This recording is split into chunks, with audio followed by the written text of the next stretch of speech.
The Vale-class reconnaissance ship Silent Observer drifted through the asteroid belt of the Sol system, its adaptive camouflage rendering it invisible to most forms of detection. Commander Zix-841 felt satisfied with their species' technological superiority. For 3 millennia, the Nethys had perfected the art of remaining unseen, their greatest evolutionary advantage.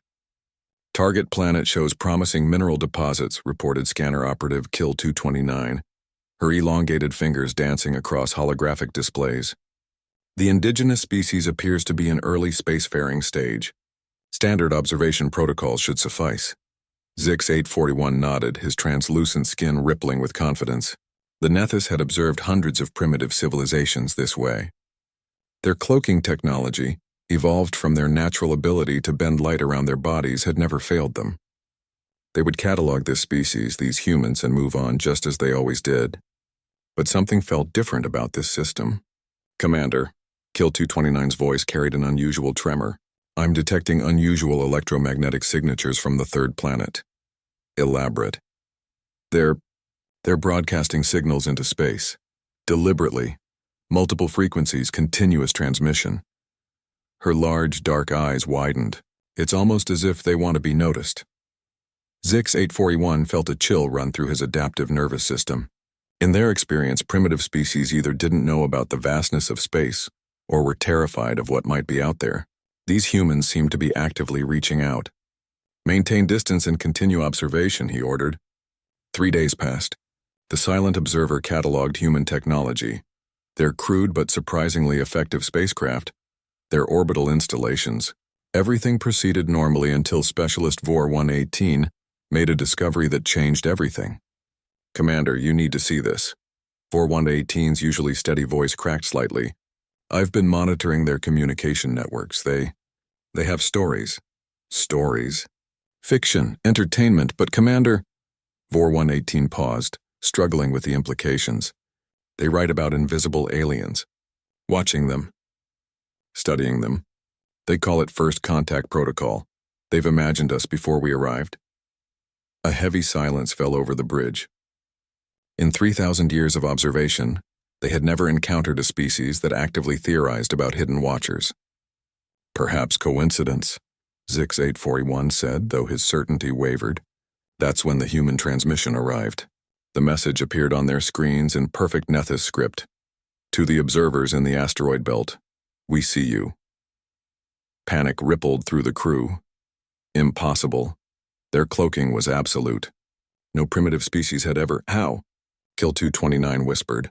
The answer came in the next transmission, this time accompanied by detailed schematics of their ship. Your gravitational signature is visible to our deep space telescopes. Your fusion exhaust leaves traces. You've been blocking starlight in a pattern inconsistent with natural objects. We've been watching you watch us for 72 hours. Commander Zix-841 felt his species' greatest fear materializing. For millennia, the Nethys had believed their survival depended on remaining unseen.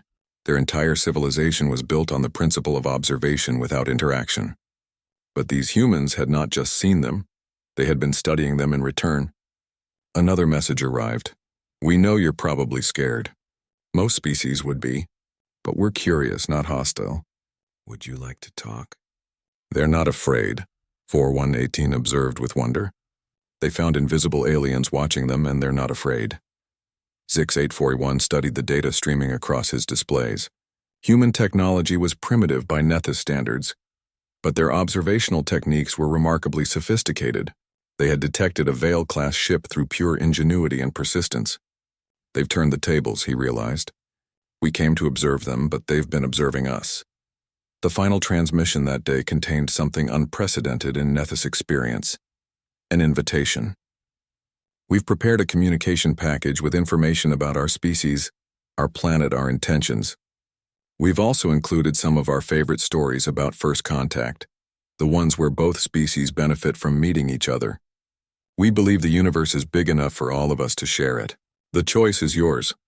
Commander Zix-841 faced the most significant decision in his species' recent history. Everything in Nethys culture screamed at him to retreat, to maintain the veil of invisibility that had protected them for so long. But these humans had shown them something remarkable, a species that actively sought contact with the unknown. that treated discovery not with fear, but with curiosity. "Commander?" Kill 229 asked quietly. "What are your orders?" Zix 841 looked at his crew, then at the blue-white marble of Earth hanging in the view screen. These humans had done something no other species had accomplished in 3 millennia. They had convinced the Nethys that perhaps being unseen wasn't the only way to survive. "Deactivate cloaking," he commanded. "Open communication channels." As the silent observer shimmered into visibility, Zix 841 realized the profound irony. They had come to study in primitive species, and had instead learned that true intelligence wasn't about hiding from the universe.